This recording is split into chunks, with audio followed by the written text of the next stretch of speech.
ইনশাআল্লাহ আগামী দিনে বিএনপি সরকার গঠিত হলে আমরা নবী করিম সাল্লাল্লাহু আলাইহি সাল্লামের ন্যায় পরায়ণতার ভিত্তিতে ইনশাআল্লাহ দেশকে পরিচালনা করব। আমরা অঙ্গীকারবদ্ধ এই দেশে আমরা কোরআন ও সুন্নাহর বাইরে কোনো আইন আমরা করতে দেব না, এটা আমাদের কমিটমেন্ট। আমরা মদিনা ইসলামে বিশ্বাস করি। রাসূলুল্লাহ সাল্লাল্লাহু আলাইহি ওয়াসাল্লাম যে ইসলামের প্রবর্তন করে গিয়েছেন, সাহাবায়ে কেরাম যে ইসলামের অনুশীলন করে গিয়েছেন, সেই ইসলামের অনুসারী আমরা। রুকো যারা, সবর করো। কথা বলেন না, বলেন 17 বছর কথা বলতে পারেন নাই, এখন আল্লাহ দিছে, শুকর করেন। আলেম ওলামার অপমান করেন না আপনি, আপনার কথা বলেছেন। আলেম ওলামার অপমান করেন না। তারেক জি আলেমদের সম্মান করে। জনতা আছি, আমরা কি কোরআন পার্লামেন্টে চাই? একটু কারা কারা চাই দোকান তুলে দেখা যায়, যেহেতু লোক সংখ্যা যদিও কম, তারপরে রাজনীতিবাদী বক্তব্য করেন। সংসদে কি চাবেন সেটা আপনি অন্য জায়গায় যেতে হবে। এখানে মাহফিল করতে যাচ্ছেন, মাহফিল করেন। সংসদ কোরআনের বাইরে সংসদে আপনি এখন এই সংসদের কথা এখানে উদ্যোগ নেন।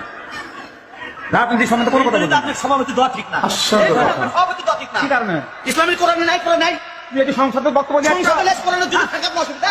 আপনি তো কতক্ষণ কিসে চলে? বিএনপি লোক কিসে চলে? সেটি সেটি কিসে চলে? আওয়ামী লীগের মতো বিএনপি শুরু করছে।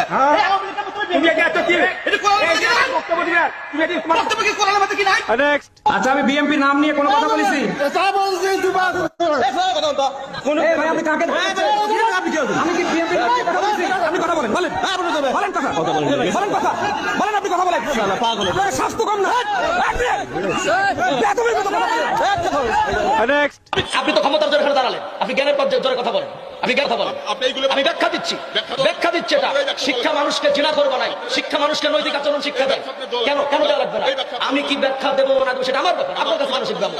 নো নেবার, আমি আপনার গোলাম নই, আপনার গোলাম নই। অসম্ভব, আমি আপনার গোলাম নই। আপনি কাকে ধমক দিচ্ছেন? আমি আপনার গোলাম নাকি? আমাকে ধমক দিচ্ছেন?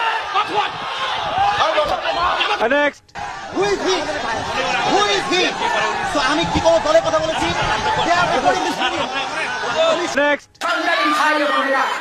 একটি কথা বলতে চাই যে শরীরের জন্য তামাক বড়ই ক্ষতিকর, আর ধর্মের জন্য ইসলাম বড়ই ক্ষতিকর।